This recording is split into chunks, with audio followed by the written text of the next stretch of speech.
Welcome, everyone. My name is Colin McClay. I'm from the Berkman Center, and I am absolutely thrilled to be here with you all to celebrate Ethan and this amazing book. This has been a long time coming, and I feel like it's been, sort of a marathon and then some. Let me just say, it has been worth the wait. So we'll get a taste of that tonight. Beginning with some remarks from Ethan that will hopefully entice you to go out there and buy a copy of this book from the Coop, 20% off. You got a deal. Ethan might even autograph it for you. After Ethan gives his remarks, we'll dive into three very special respondents, Judith Donath, Anne-Marie Wilkins, and Lipinski, sorry, my other Anne-Marie, Anne-Marie Lipinski, my other Anne-Marie friend, and David Weinberger. And then we'll engage you guys in a spirited discussion of what this book means and what you've heard up here tonight. So what you see on here is, let's see, this will only give you a little teeny sense. It's kind of a little bit of a map, a Twitter map. Ethan loves maps, as you may know, or you'll find out. Partly because of what they show and partly because of what they don't show. And this shows some sort of connections among people, like blanket, and some of the terms and hashtags used by people who are interacting with each other, the Berkman Center, Ethan, me, and Get Rewired, which is the hashtag for this book. So right here, you can see kind of a little bit of the map as of now, activity over the last hours. And what we want to do is, over the course of this conversation, to encourage you to tweet with Get Rewired, something about Ethan Z, at Ethan Z, which is Ethan's Twitter handle, and see if we can populate this map and show some other kinds of connections and some other kinds of conversations. I do want to let you know that we are being webcast and recorded, so this is public. If for some reason you don't want to be on camera, that's quite okay. We would encourage you to go to the back row here in front of the camera so as to be off camera. I think that's kind of what I need to say in terms of business.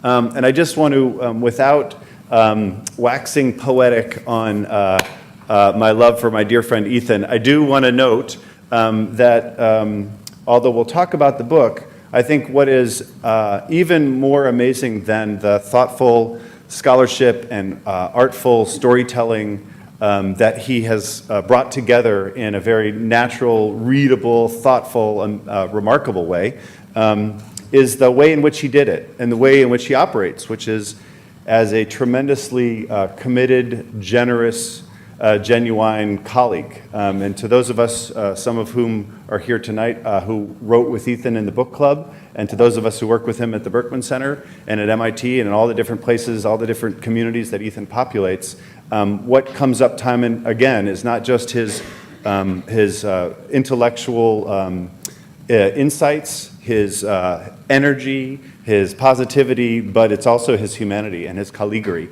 which is something that is altogether too rare in academic settings. And so I think in this way, he really does set a remarkable example for all of us about how to do quality scholarship and to do it with people and people in mind, and every bit as committed to his own work as to those of the folks that he works with. So with that, I want to invite Ethan to come to the dais, to the podium, and take us away. Thanks so much, man. You just tab and... Yep, we'll just tab our way over.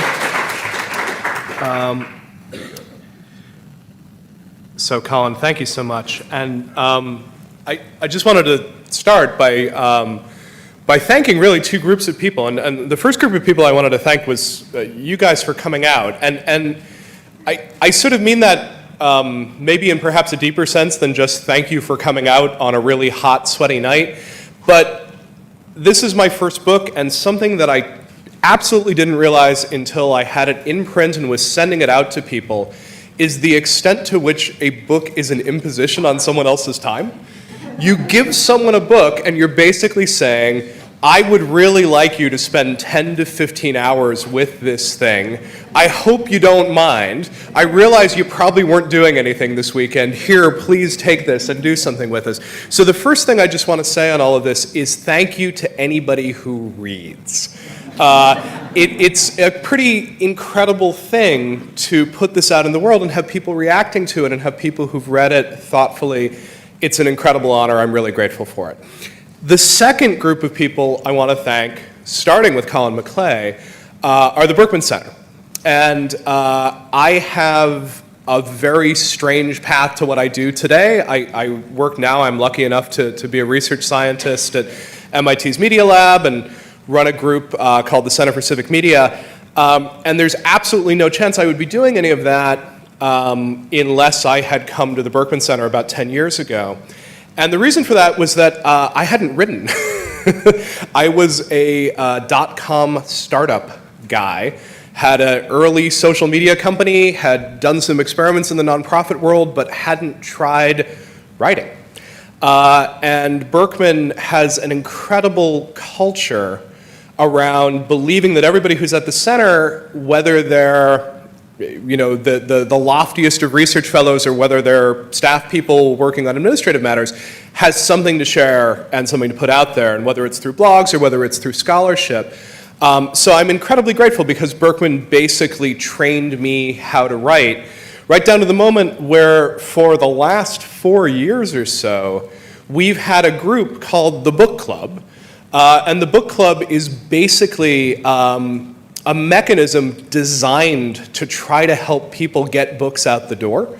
I think it's mostly David Weinberger's invention.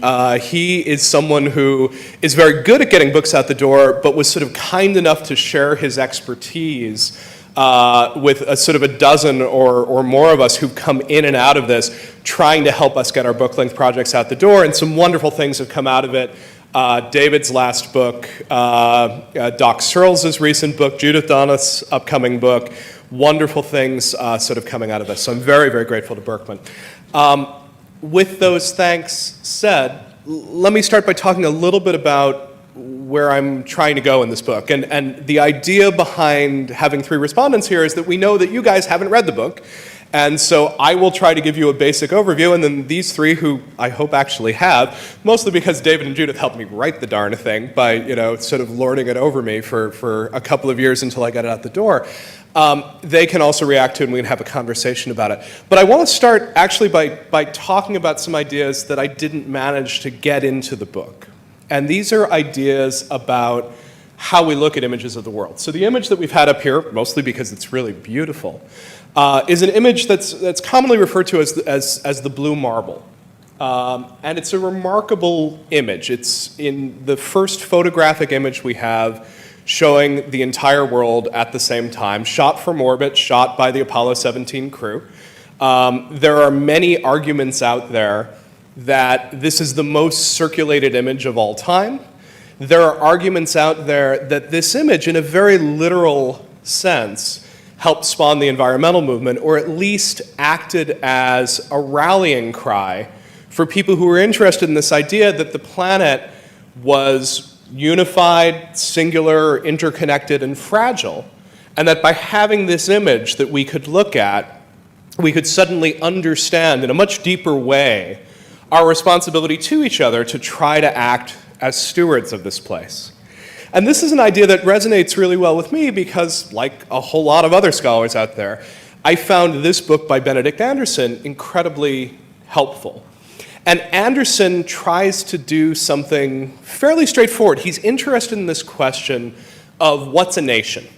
And he ends up giving the fairly obvious observation that a nation can't be the bonds between individual people because we do not know the other 300 million people that we share the United States with. A nation, to one extent or another, has to be imagined. And we imagine ourselves as part of something bigger by looking at certain objects and certain artifacts. And Anderson's really interested in newspapers. He makes this argument that print capitalism, the fact that we can pick up the New York Times, or in his example, the Times of London, is what makes you British. By being able to say, I can imagine everybody else who's reading this newspaper at the same time, I can imagine England. And he's really interested in maps, these maps of empire. When we look at a map and we see all the pink places on the map, that's how we get ourselves to imagine what it is to be English, to imagine what it is to be part of this empire. So I started this book sort of with this question of how do we imagine ourselves as part of the internet? And as Colin mentioned, I'm completely obsessed with maps. And I spent probably 10 years using this slide in every talk I gave. At that point, I was focused on working on technology in the developing world. And this is a really powerful and profound image if you're thinking about how technology works in parts of the world where most people don't think about technology. So by having a compound photograph of the Earth at night, you get a sense for just who is and who is not included in the wired world. And what's interesting is that this image is now totally out of date. If you got a current image, you would see a lot more of Africa electrified. You would probably not see this sort of stark disparity. But many of us still use this image because it has something very poetic to say about who gets to be connected and who doesn't get to be connected. But there might be other better maps. Here's a map of the spread of SARS. And SARS is an amazing disease of globalization.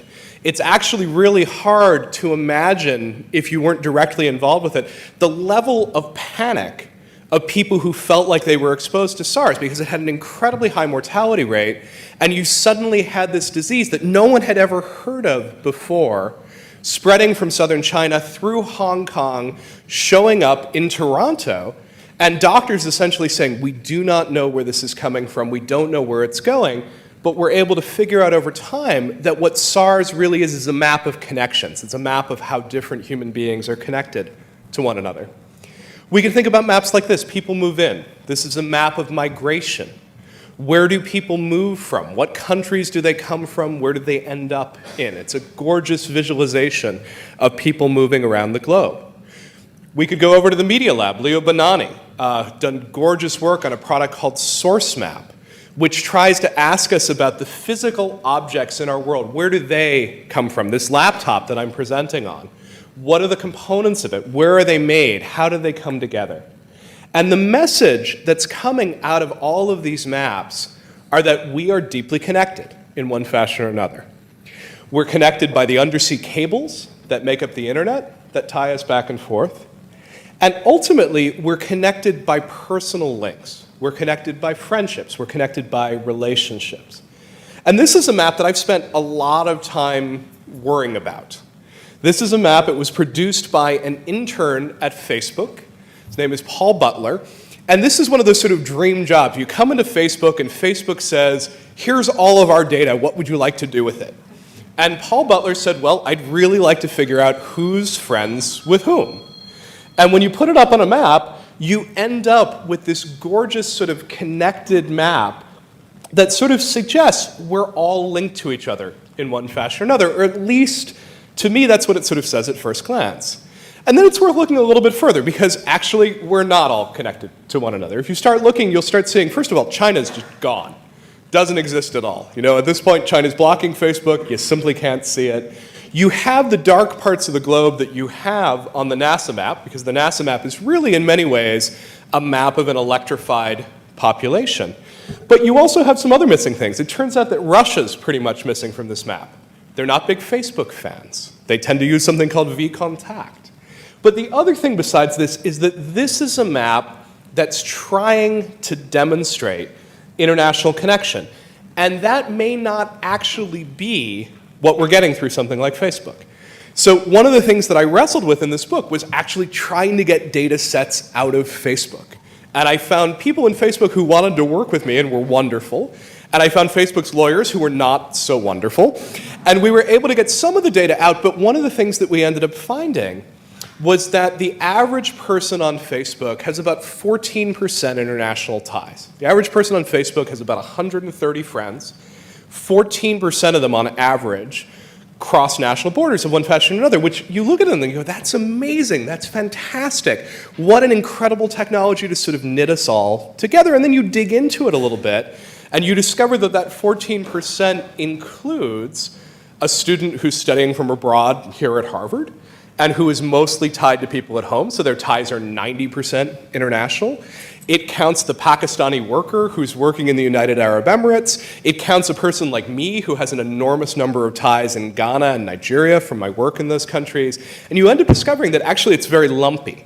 that what's actually happening most of the time on Facebook, if you could really show it, is that Facebook's very, very good at connecting us with people who we are already very well connected with. And so the reason that I bring this up, the reason that I start here, is that I think we imagine that the internet does certain things. I think we imagine a great deal of the time that the internet is connecting us in ways that are sort of unprecedented, that are expanding and globalizing our horizons.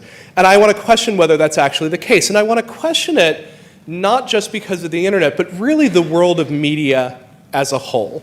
Because we're at this very strange and for me, paradoxical time, which is that if you believe the case, and it's made, in some sides by people as absurd as Thomas Friedman, and by more reasonable commentators as well, that economies are integrating, that we need to start thinking about issues on a global scale, we actually seem, at least in broadcast media, to be getting significantly less international news than we did even 30 or 40 years ago. And this was an analysis done by Elisa Miller of Public Radio International of the percentage of international news in American television newscast, and you may immediately say, well, obviously TV news, but TV news continues to be the way that most Americans end up getting their news. This is an incredibly relevant way of looking at where we're getting information, and it's possible that the amount of information about the rest of the world has been steadily shrinking since the end of the Vietnam War. Now, the good news on all of this is that, of course, we can get information from lots of different sources online. And a lot of those sources are vastly more globally focused. But what's interesting is that in many cases, not in the New York Times, actually, but in a whole lot of other major newspapers, we are also seeing them get more local in their focus. Wonderful study done by the Media Standards Trust in the UK that argues that the amount of foreign news in UK newspapers has shrunk by 45% over the last 30 years. We've been trying to replicate this over at Center for Civic Media. We ended up finding for 3 US newspapers over a 40-year period, we saw about a 40% shrinkage. We didn't for the New York Times. Thank goodness for the New York Times. But as you start getting into the digital media space, it turns out that in many cases we may be actually getting more parochial and looking more and more towards our own borders.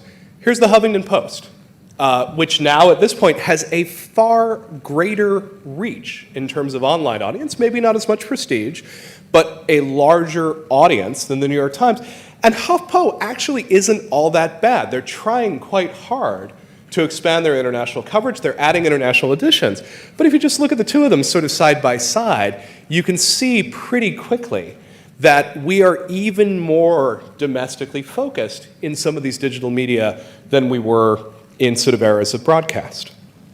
And it turns out that the same thing may be happening in social media. This is a wonderful new paper out by Lutaro and a couple of other authors looking at where people are tweeting from and what Google News is talking about. So in white is where people are tweeting from. This is geolocation of a huge set of tweets.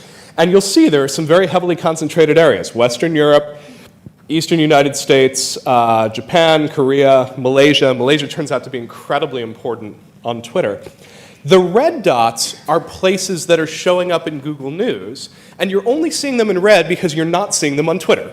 So you can sort of think of the red there as places that we're still getting from the world of news, and we're not really getting anything from Twitter, at least. We might be getting it from other social media. There's other ways we might be getting that information. But it would be a mistake to conclude that we're going to be able to get the sort of global views, particularly from places like India, like Sub-Saharan Africa, just by relying on the social media side of this. Why does any of this matter? It matters because the really interesting big problems these days are global in scale. If you want to go after an enormous issue like climate change, it's not going to be enough to persuade Americans to drive a different kind of car or to put solar panels on top of their house. At the end of the day, if you actually want to have an impact on this issue, you need to be talking to people in China, you need to be talking to people in India, you need to be talking to people in Nigeria. You need to be figuring out how people right now who are poor but moving into middle income can both have progress and growth, but not in the same way that the US had that path.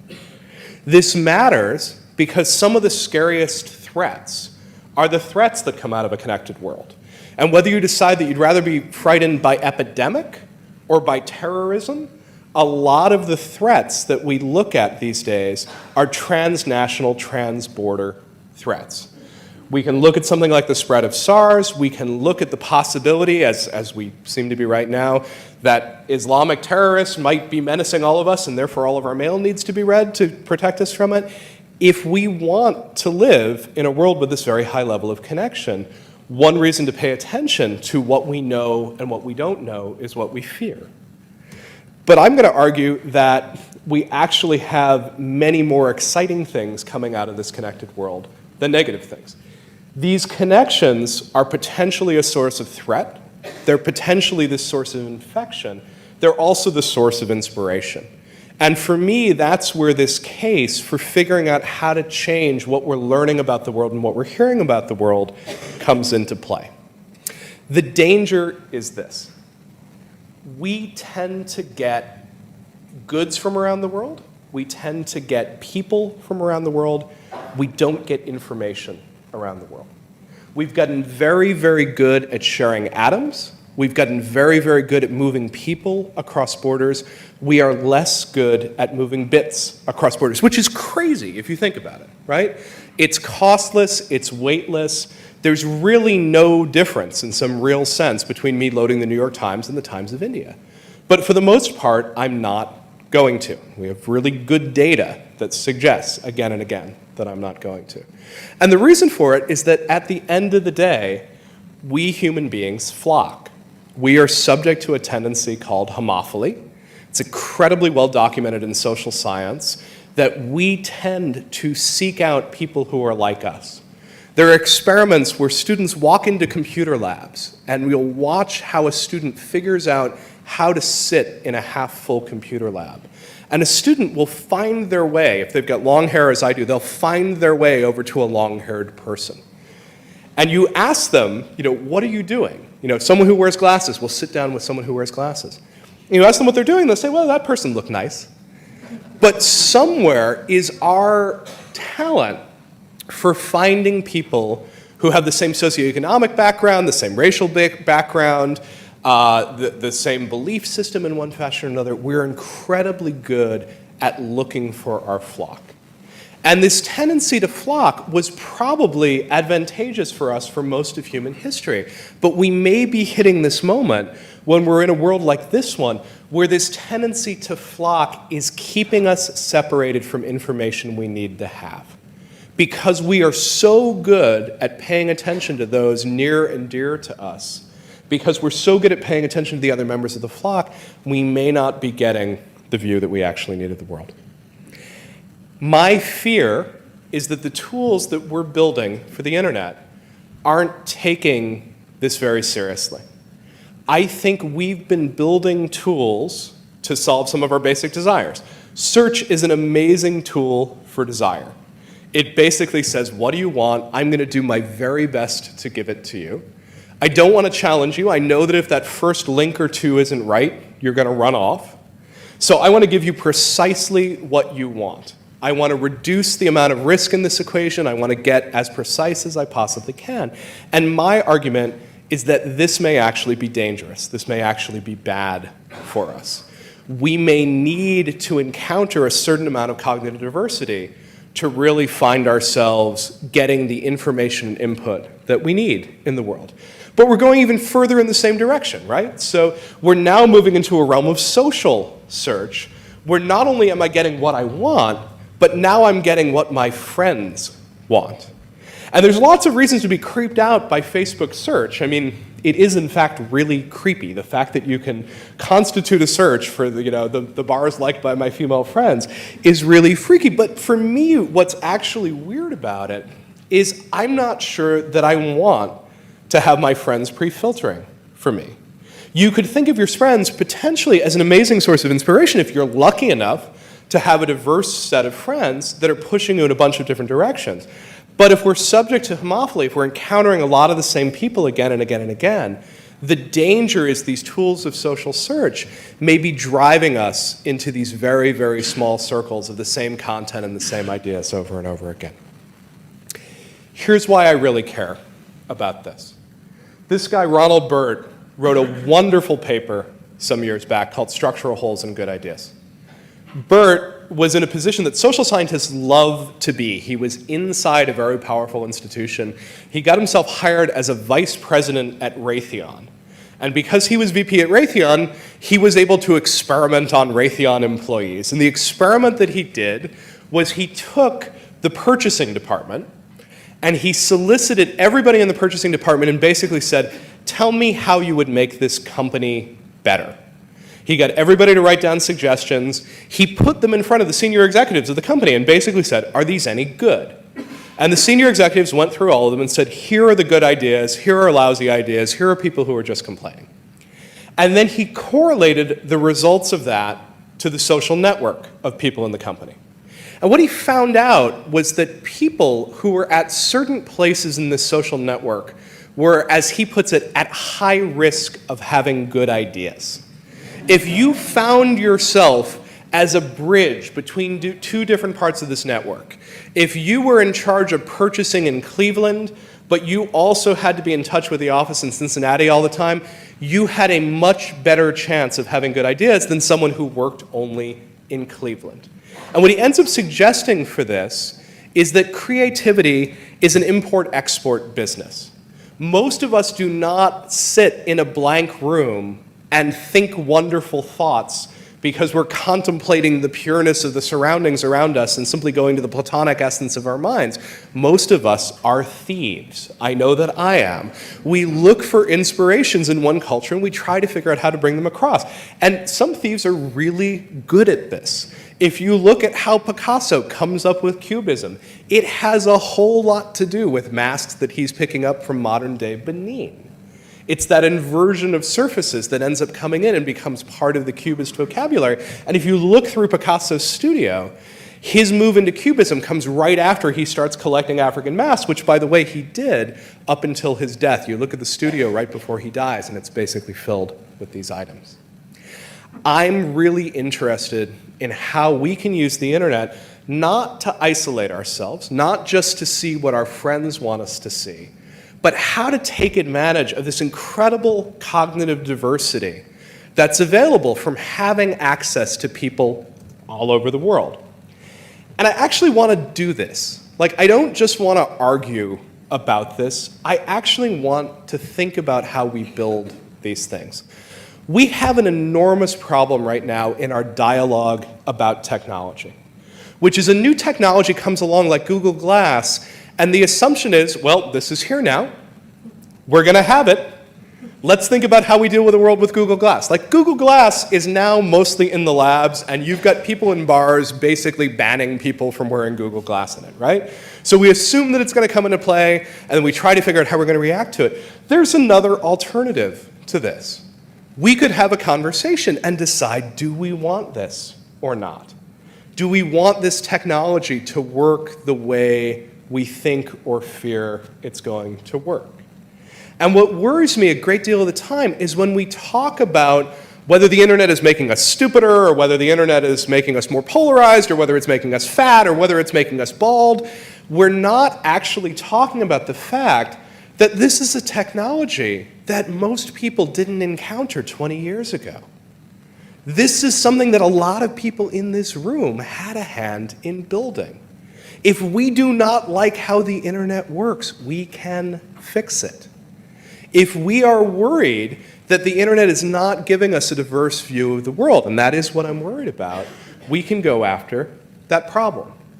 Now, this was my first stab at going after this problem. This is yet another Berkman project. One of the many things I got to do while housed at the Berkman Center was to try to go after this question of how we would find out what was going on in other parts of the world by looking at what other people were saying.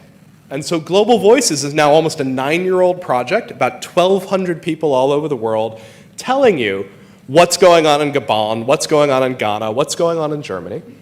It's been a success up to a point. It's a very healthy community. It's a fun site. It might push you in some different directions. But you probably don't read it, and honestly, I don't read it every day. And it's a real problem because when we think about how we build tools to expose us to the rest of the world, we actually have to think about what we really do. How do we really find information? How do we actually come across this stuff? So I'm starting to think about this in a different way. That's a Fitbit. I carry one. This is not a good day for steps. I'm only at 7,400. But I think a lot of people right now are thinking about this question of how do you track your own behavior? I know that I don't read Global Voices very often because I've started tracking my own media behavior. I think it's crazy, by the way, that we've gotten so good at tracking our bodies, the steps we take, the sleep cycle we've gotten into, the food we eat, and we don't track our minds very often. We don't track what we're reading, what we're thinking about, who we're talking to. I'd like to get to the point where we're doing cognitive tracking, where we can really think about what we're encountering. And this is how I know that left to my own devices, I will spend my entire time reading cute cat macros on Reddit and reading about the Green Bay Packers, and that I actually have to have someone pushing me to try to encounter information that I might need, but don't know that I need. And so we're starting to think about some of these things over at MIT Media Lab. This is a tool developed in part by Nathan Matias, who's in my lab, also by Sarah Slavitz, who's an amazing graphic designer.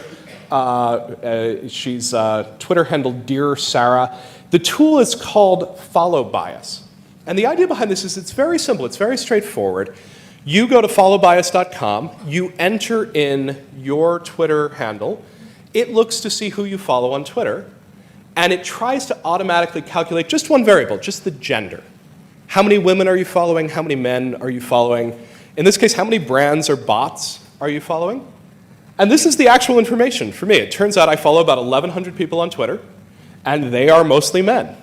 I follow comparatively few women. And this is an embarrassing slide to put up, but this is not something that would have been very easy for me to find out had someone not built a tool to make it possible for me to look at this. And since I've been going out using this tool, when I follow someone on Twitter, I spend a lot of time thinking about whether I want to follow Dan Novi because, he's another white dude. And do I really need more white dudes hanging out at the Media Lab? There's a lot of them in my life right now. Maybe I need to find someone else to sort of diversify my view. But until we have tools that let us ask questions about what we're seeing or not seeing, until we have tools that let us interrogate the media that we're looking at. This is something else we're doing at the Boston Globe. This is Catherine D'Ignazio's work. We're doing this with Boston Globe data to try to get a sense for what the Globe does and doesn't cover.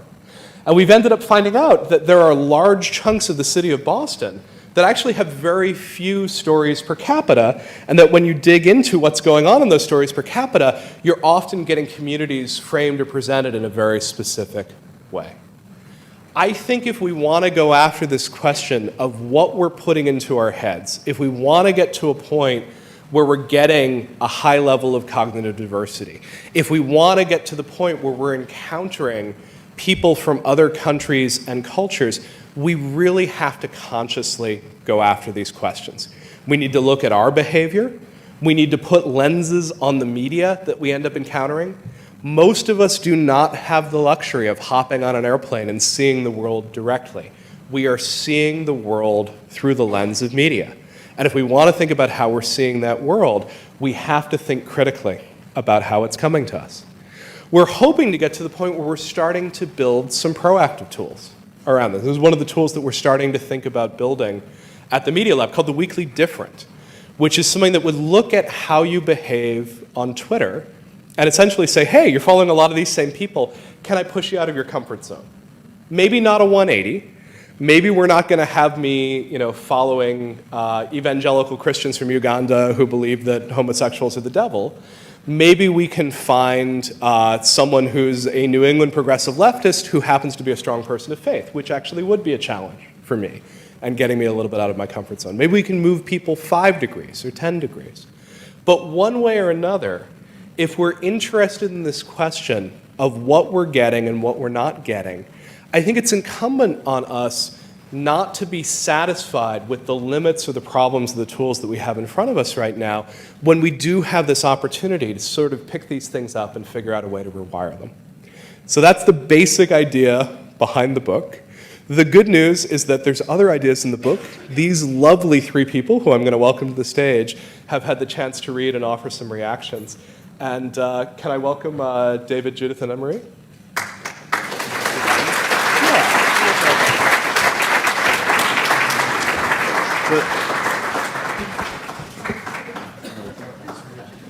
Really you. That works. So look out, ball's coming, it's a party. We're going to begin with Judith Donath, a wonderful faculty fellow from the Berkman Center, to take us away, and then we'll have Anne-Marie, curator of the Nieman Foundation, and then David Weinberger from the Harvard Libraries and Berkman Center. Hello. Thank you, Ethan. That was wonderful. There's only one point I really want to argue with you about, which was when you started. Everything else is going to be much more nuanced. When you started by saying that it was an imposition to have to read this book, or any book. And I think the other side of books is that many books are actually a gift. They give you hours of time that's fascinating. You read stories you would have never thought of. They provoke you to think about things you had not thought of before. And this book certainly falls into that category of something that's far more, is everyone else looking at? Far more like a book, far more like a gift than an imposition. And I certainly enjoyed all the time I spent reading it. Part of it was the stories it's full of anecdotes. They're fascinating. Ethan is an amazing storyteller, and he manages to make a very deep and complicated and very nuanced argument. I mean, that's one of the things that also sets this book apart, is that so many books are themselves not examples of diversity.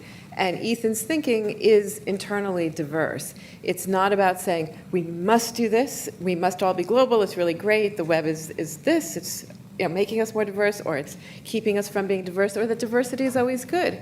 So part of the complexity of reading it is that he is a writer who will say but a lot. He goes back and forth with ideas. So you're reading a mind arguing with itself, but through extraordinarily entertaining stories. And so part of it was, in the reading, I spent a lot of time arguing in my head about this. I have a tendency to be very like, no, you're wrong. And so part of it was the initial question about, well, why at heart do we really want this type of diversity? What is the value of being global like that? And partly from being in the book club with Ethan, there are ideas that we had started talking about and that I've written in different directions. So I want to take a couple of those pieces and argue them out with you. And one of the things that is fascinating about a story like this is we are living in a really, really complicated time. I think probably most people who are alive think their times are complicated, but ours, partly because of massive technological change, globalization, et cetera, is very complex. I have a 12-year-old who keeps asking me, she says, in the 60s, everyone wore micro miniskirts, and it was very psychedelic. And what is it that characterizes our time now? And if you read things like Vogue, they say this is a very complicated time to get a grasp, even on style, because it changes, and there's so many subcultures. There's not a single dominant way of thinking or dressing the way that you could have seen even a few decades ago. But when we look at the types of change that we're living in, one around these issues around the social networks is a really fascinating one, to look at the changes that technology is bringing and the challenges that Ethan is bringing out about saying, what actually do we want to be building? We can be changing our tools. We don't necessarily want to say that Facebook and Twitter are the be-all and end-all of technological aids to social networks, but what are our connections for today? And one of the interesting things, if you look maybe 150 years ago, people needed very, very, very strong ties. And in the world of social network analysis, a strong tie is someone you spend a lot of time with. You may have multiple ties with them. You have many, many friends in common. You spend a lot of time with them. And at a time when you weren't getting everything from a market, when all of your food and your home, you relied on friends to build it. How many of you have read the Little House in the Big Woods series? so maybe about a quarter of them. It's a story about what it was like to grow up in pioneer days in America. It's mostly nonfiction. And one of the things that's remarkable about it is the level of self-sufficiency that people needed, not that long ago. If you wanted a house, you needed to have people who would come, who liked you enough to help you do this, and they would depend on you back and forth. So fast forward to today, we live in an era where all of those things, not just building your house, I mean, almost none of us have built our own house, but getting food, everything has been outsourced to a market. So we don't need that kind of strong tie. One of the things that's nice about not needing strong ties is that in a world where you can have more weaker ties, people you spend less time with, they can be more diverse. If you rely on a small set of close friends and family, you share all the information together, you're probably not that different. In order to have a very diverse network, you're probably going to have a lot more very much weaker ties that aren't going to come and spend 2 days building a house with you. Maybe they'll have a bear with you. And so one of the things you see today is people have many more weak ties. Now, if you look at the type of ties that you see online, they're extremely weak ties. There's the notion of the Facebook friend, who is someone you maybe met at a conference and you kind of like them. You may never see them again, but you're friends on Facebook and now you know something about who their kids are, et cetera. And we're having a growing set of these. Kids who are growing up today, when they go off to college, aren't going to leave behind the person they sat next to in first grade. They'll probably always be Facebook friends or whatever the equivalent is. You'll never lose them, but they're certainly not someone you'll rely on. So we're growing into a world where you can have a huge number of extremely weak ties, but what's remarkable is that's at a time when our need for connection is much smaller than it has ever been in history. Not only has the house building and the food sourcing been outsourced to the market, but huge amounts of things like personal care have been outsourced. We don't need to have a friend babysit for us. You can hire a babysitter. You could search for babysitters online. I have kids. I found their babysitters through Sitter City. I didn't even have to, if you move into a new neighborhood, you no longer need to actually meet other people who will tell you who are the reliable teenagers. You can find that information out online. So almost everything that we have relied on other people for, we are increasingly finding commercial or online solutions to. And so it's not so much that we don't like having people as much. We enjoy going out. We enjoy having friends. But the things that forced you to get out and make friends and the things that forced you to have ties with them are really disappearing from our world. And so all of our ties with other people are becoming increasingly volitional, which is nice. They can be very diverse. We can have this choice. But when faced with maybe being shy, maybe instead of making that friend in a new neighborhood, we can just look it up. So the forcing function on personal ties is much, much less than it's been before. So when we look at issues around these questions around global connectivity that Ethan is raising here, it's not necessarily just an issue of being global. It's an entire question of in our current technological, market-driven world, how do we get people to pay attention to others at any scale? And also, the other question that I've sort of debated a lot in my head in reading Ethan's book is that question, and Ethan raises it in a very interesting way, going back and forth between global as being international, but a lot of other questions around diversity. Even if you look at this issue of like, how many women are you following? If Ethan said, I've really boosted all the women that I'm reading, I am now following 75%, wine-drinking mommy bloggers, it might not actually be that diverse. The range of ideas there might be relatively small. And so a lot of the other question is to really think about what does it mean to make diverse ties with other people? And that's one of the really hard pieces is developing the tools that help us find that connection with another person that lets you care enough about them at that kind of easy level of developing a relationship that then becomes something that ties you over in a longer span. And so I think a lot of a lot of what's interesting in our era, and this will be my last point, I'll move on. I had two friends who came out with books basically simultaneously this spring. One is Ethan with REWIRE about the nature of globalization. They were both to some extent about our relationship with news. And the other was a woman named Nancy Jo Sales, whose book The Bling Ring had just come out. And it's a very, very different book about our relationship to news and what draws us into it. For those who haven't read about the Sofia Coppola movie, The Bling Ring is about a group of teenagers in Los Angeles who became so celebrity obsessed, they started breaking into the homes of celebrities. They broke into Paris Hilton's house, they broke into a lot of other celebrities' house, and just started stealing objects from them. And they would start wearing their clothes, and sometimes they'd break into their houses multiple times, and they just felt such familiarity with these celebrity figures that they sort of kind of moved into their homes and started taking little pieces of their lives to feel like it. It's a terribly perverse version of having met another person through online journalism, but in some ways it's a total success story. They really deeply cared about them. So we want to kind of tune it down from that extreme, but to really understand what it is that in our era of meeting people through online stories, through online journalism, through all these different pieces, how do we make those kinds of connections that lets us see them as individuals, care about them deeply enough to want to make a further connection, and perhaps not actually break into their house, but take a little piece of their world and make it our own. So thank you. Thank you so much, because I'm going to be thinking about that for the next several weeks, and thinking about a couple of chapters that I wish I could revise at this point. But I wanted to react to one piece where I feel like you're spot on, which is this idea that, yeah, sorry about that, I'm pretty loud.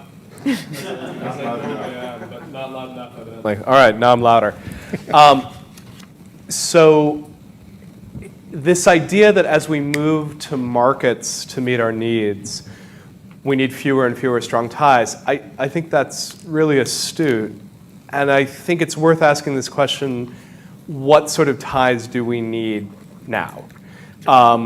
In many ways, sort of social search essentially says, as long as you've got this network of very, very weak ties, you can get recommendations, you can figure out how to navigate the world, we know you by your posse. And so as long as we know a little bit about them, we'll be able to recommend to you, we'll be able to filter you to the right babysitter, so on and so forth.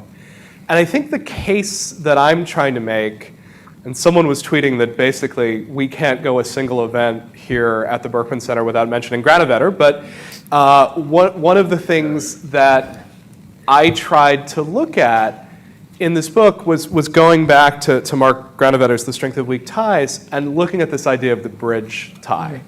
And the bridge tie is someone who's tying you into a different part of your social network, much as Ron Burt is talking about these figures within organizations who are at structural holes.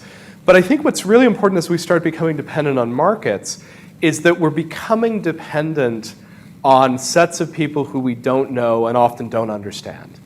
And it may be that we're fine with that, or it may be that it puts us in this very fragile place in life where we don't understand the needs and wants of the others who we're depending on for, in some cases, our very basic needs.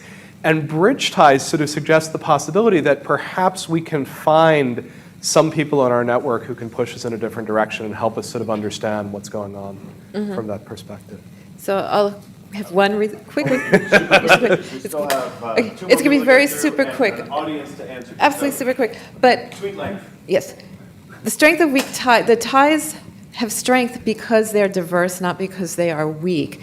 And one of the great things that social media are doing now are helping us find the elements in our weak ties that we wouldn't have known about, but are multiple things we have in common. And a lot of what's important is in making ties strong is their multiplexity, that it gives us the ability to discover that a person we thought we knew slightly, we actually have many more things in common than polite conversation had let us know. Thank you. 2 tweets. 6 tweets, sorry. Anne Marie. So I wanted to start where Ethan's book begins, which is actually a dedication to his young son. For Drew, he writes, who will grow up in a world as wide as his dreams. So I began with my daughter, a teenager, and a day not very long ago when I glimpsed her working at her laptop and noted a very striking screensaver. It was a photo taken in 1979, which was 15 years before she was born, and it's of a volleyball game between Mexican and U.S. citizens. But this game was unusual in that each team was physically planted in its own country. The Mexicans in Naco, Mexico, and the Americans in Naco, Arizona. Dressed in their street clothes and cowboy hats and using as their volleyball net a rusted border fence that divided their countries. It's a very beautiful and provocative image. And I hadn't thought about that photo in a long while, but couldn't stop thinking about it as I was reading REWIRE, Ethan's very powerful book. So I came back to it as a sort of visual metaphor for both the promise and the barriers in the age of connection that, for me, you were so brilliantly describing. So hardwired for humanity and curiosity, and relatively recently equipped with the technology to reach more widely and act more readily on both, we still face the equivalent of these border fences in many of our daily interactions. And so my reactions to the book and a few things I wanted to talk about today are formed as a near reaction as a near lifelong journalist, trying very hard, who spent many years trying very hard to overcome the flock tendencies that Ethan articulates in REWIRE. So first, language and culture can be alienating without what Ethan calls these bridge bloggers or bridge builders to connect us across the divide. And there are many, many divides without such bridge builders. The Arab Spring was an exception. And the chances that we will encounter these moments like that, stories just as important, are meaningfully fewer with a diminished journalistic core. I dislike sports metaphors, but allow me one. So thinking about this volleyball photograph, ideas by the multitude are spiked over the net every moment. I don't know what's going on the Twitter screen behind me, but I'm sure it's full of brilliance. But not all of these ideas find their way into play. Think of your own experience with publishing, whether it be a book or a tweet. Authors are often as surprised by their successes as by their failures, for the reason that tastes and interests are more vicissitudinous than immutable. We don't know what connects. We guess at what connects. Time is finite.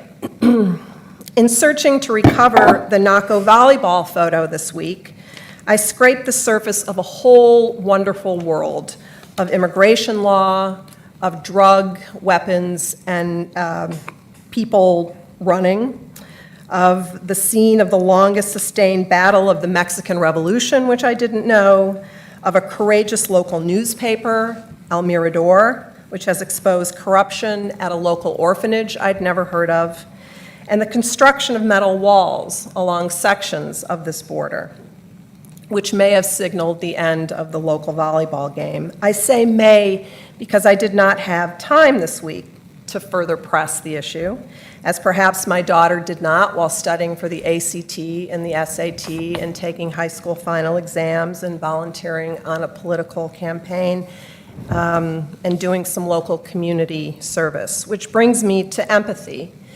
Empathy is not infinitely elastic. I love what Ethan's book and what Ethan himself demands of us, of himself and others, and wish we were all the better angels he seeks in the world. But it's possible that our current technological ability to connect outpaces our empathic capacities. In her very important book, Talking to Strangers, Anxieties of Citizenship Since Brown versus Board of Ed, Danielle Allen reminds us of the advice that we give to children, that we have all given to children, and that is true across classes and race. Don't talk to strangers. Danielle identifies this taught suspicion of others as a foundation of our civic education and argues that we should substitute it with what she calls a citizenship of political friendship. I think Danielle and Ethan are effectively and compassionately arguing for something similar, but both against some historic habits and redoubts that require generational change, not merely technological possibility. And as the one so-called mainstream media representative here, let me say one more thing about the beleaguered MSM. In REWIRE, Ethan correctly underscores the serious decline in the number of foreign correspondents writing for U.S. newspapers, a trend that roughly mirrors my own personal experience. When I left the Chicago Tribune as editor 5 years ago, we had about a dozen foreign bureaus. Today, there are none. And the paper is relying for a much smaller foreign report on the Los Angeles Times and others. Ethan writes, quote, "Fewer dedicated correspondents doesn't necessarily mean less international coverage in U.S. newspapers, but I think the evidence to the contrary is abundant." A corollary to the diminished staff of correspondents is the disappearing staff of editors thinking and worrying about and studying the world each day, searching for news across the oceans and for ways to connect it to their readers. If Ethan is right, and I think he is, about homophily, love of same, literally, and our tendency to seek out and embrace people like ourselves, then that loss of journalists who intuitively understood that and spent their days looking to interest us in and connect us to people unlike ourselves comes at a particularly cruel time, just as our ability to connect with so many unlike us has never been greater. And this is true locally, too. It's not just a foreign story. When I think of where my daughter sat in Hyde Park in her home in Chicago, looking at this photograph, and 2 blocks from her was the Obama household, and 7 blocks south of them, one of the poorest communities in the nation, Woodlawn, the divide that the Midway Plaisance, 59th Street at the University of Chicago, the divide that represents between knowledge and empathy is huge. The Internet's celebrated virtue in enabling us to create and edit our own daily we is in stark institutional contrast to a newspaper's historic job as the daily we. There are some and many good reasons that model has faltered, but it's possible that it's a collateral casualty of what Ethan most seeks, that which he, in his closing paragraph, calls a world that values diversity of perspective over the certainty of singular belief. Thank you so much. Thank you so much for putting empathy on the table. This book took me a long time to write, probably 5 years of actually writing it, and 7 or 8 years of picking arguments and fights with people, because that's what we do at the Berkman Center. And I spent the first 2 or 3 years picking fights with journalists, because I assumed that it was the MSM's fault. And that this decline in international coverage was pointing towards a market tendency in journalism that was trying to cover what was easier to cover, what audiences wanted, trying to give people precisely what they wanted. And one of the things that's become clearer over time is realizing to what extent journalism, or at least quality journalism, is about engineering empathy. And I talk a little bit about engineering serendipity in the book and helping people sort of stumble on the unexpected bit of information that they need. But empathy is stumbling upon the emotion that connects you to someone that you wouldn't otherwise be connected with. So I'm very, very grateful for that. And I would add that connects them back to you in some meaningful way. I was thinking, as I was preparing for tonight, about some long ago dreaded focus group I sat in when I was at the newspaper, and a gentleman describing a very particular story and how he had, this was in the late 90s, and there was the crisis with the Thai baht, which caused a horrible economic ripple. And he was explaining how he, in a suburb of Chicago, was made to understand why that mattered to him.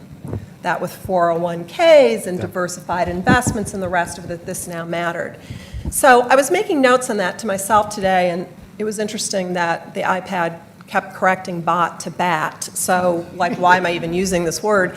But it wasn't just accidental that he discovers that. It's not pure empathy. It's maybe sympathy based on some self-interest, right? Yep. But it takes somebody to make that connection to that person and your own interests, and that's not a bad thing. Yeah. It's actually a skill. David?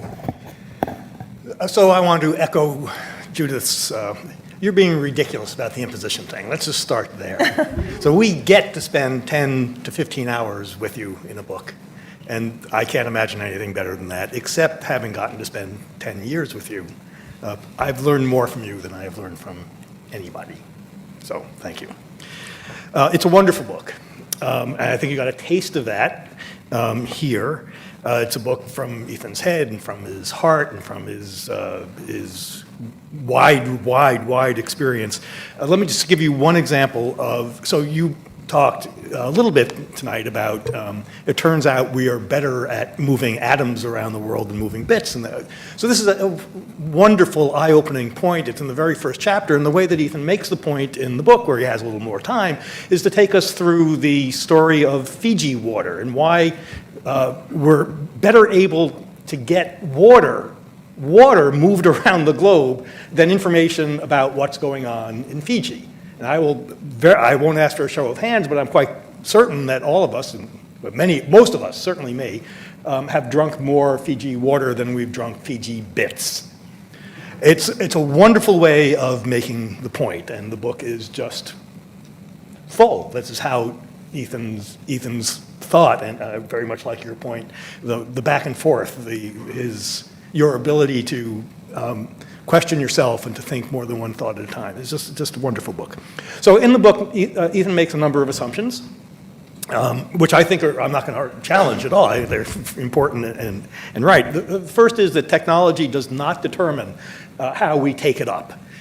If it did, then it would be settled. We wouldn't be looking for new ways of doing it. And if it were as good as many of us were hoping it would be, and as determinate as some of us thought it would be, then we would not have the very issue that Ethan is pointing to. This is not techno-determinism. It's the opposite. It's totally removed from it. If anything, it's techno-opportunism. That the internet presents us with an opportunity, and we have not seized it. And Ethan makes that point through data and stories in a way that nobody else has.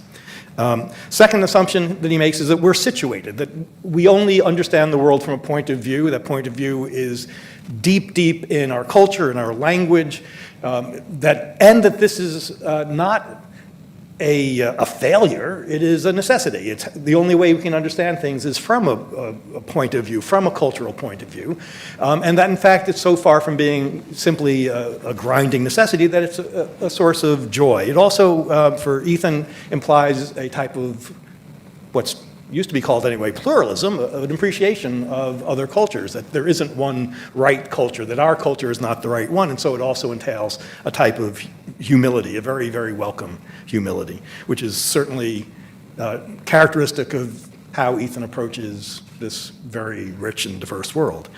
And the third assumption is that we are, as a people and as a species, we are creatures that care, that we are interested, because if we weren't, then the question of why we have not flocked, so to speak, to information from around the world, to the cultures of the world, then that question would be very easily answered. It's because we're selfish bastards and we don't care. We're just all wrapped up. So for all the homophily, the challenge of the book, which is profound, which is as important a question as has been raised about the internet, is rooted in the sense that, in fact, we do care.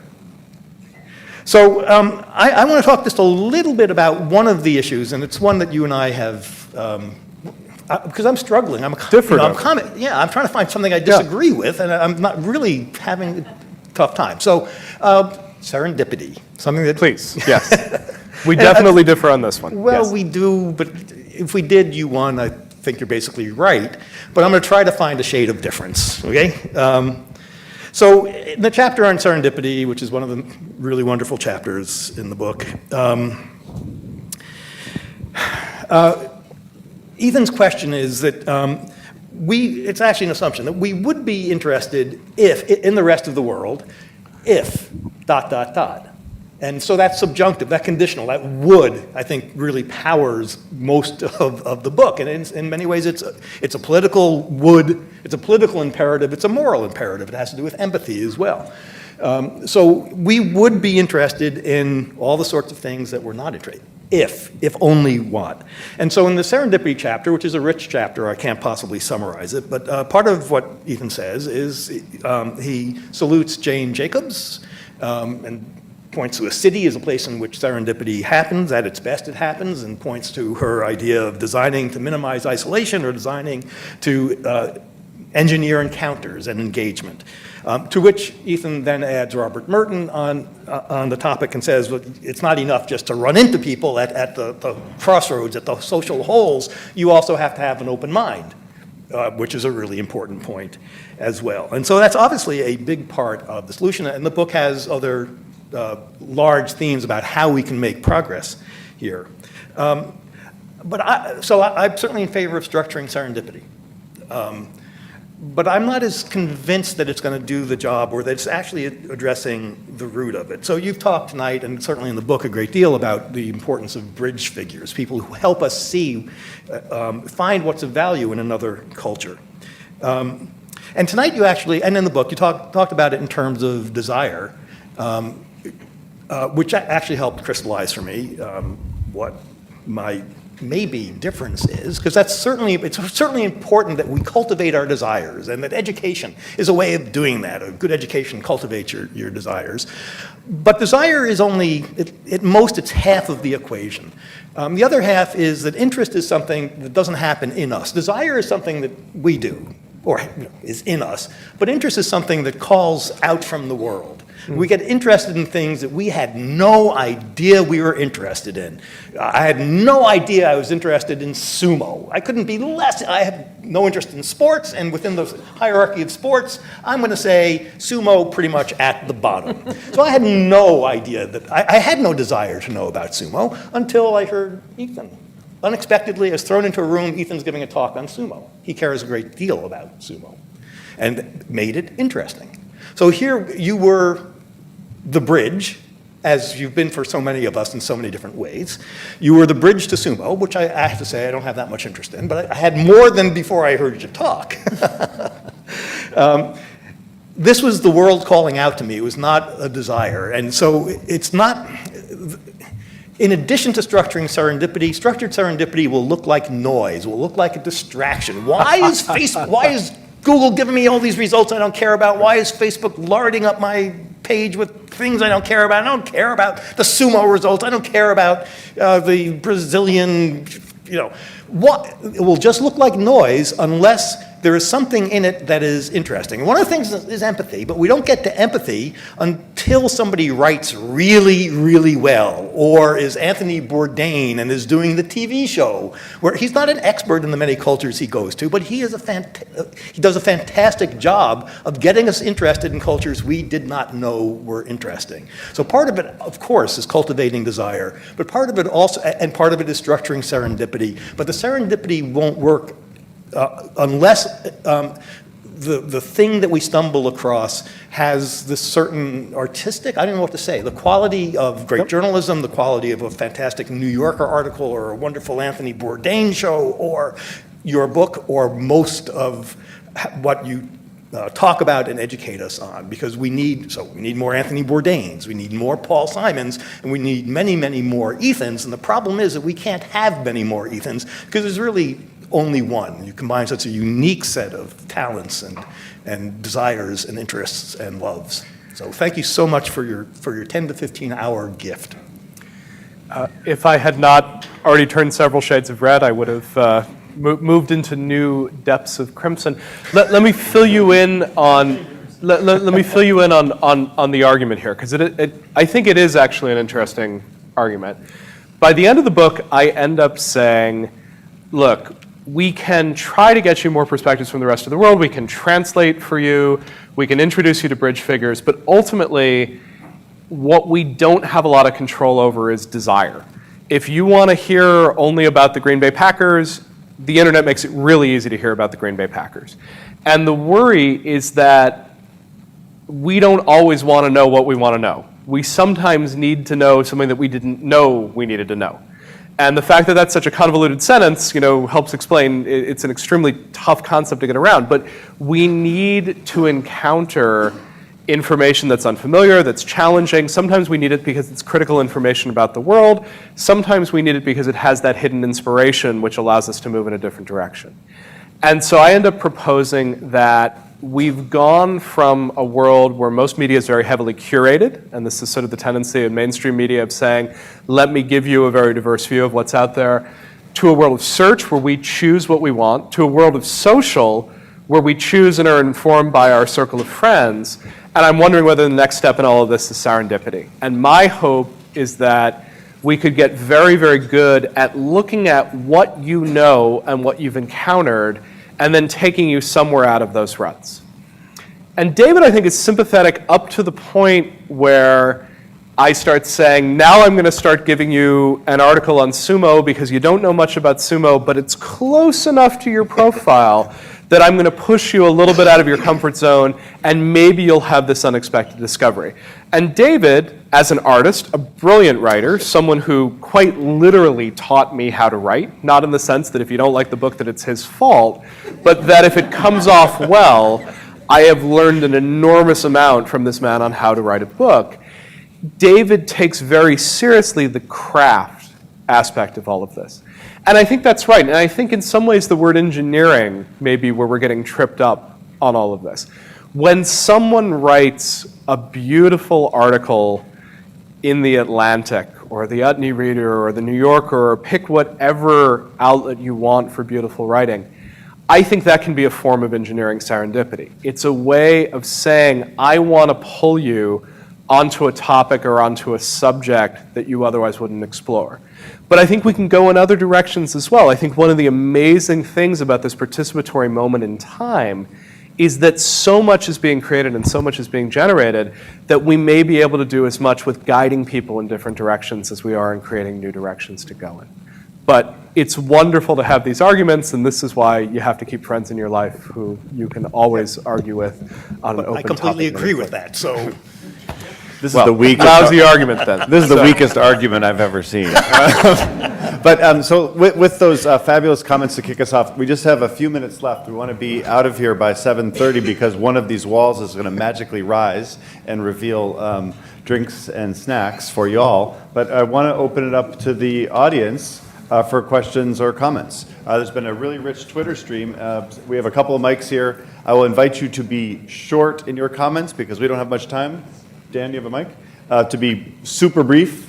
We're going to take three or four at once, and then one up here in front. And as Ethan likes to say, remember that your question ends with an interrogative, perhaps a rising voice or a question mark, if it's written. So, sir. Let me try. Questions, not statements. Quick. Want to be tough. Oh, come on. All right. Ethan, this is a question for you. You said if we didn't like the way the internet is, we could change it. And you specifically used the example of Google Glasses. Who would we be? How would we decide what we were doing? And how on earth would you possibly change it? We'll take a couple of these and then we'll accumulate. Laura. I'll hold up my sticker from Stanford D School that says empathy happens. Does empathy happen from the process of the people creating the interaction or from the audience? Awesome. Is there one? Where's the other mic? Marcelo?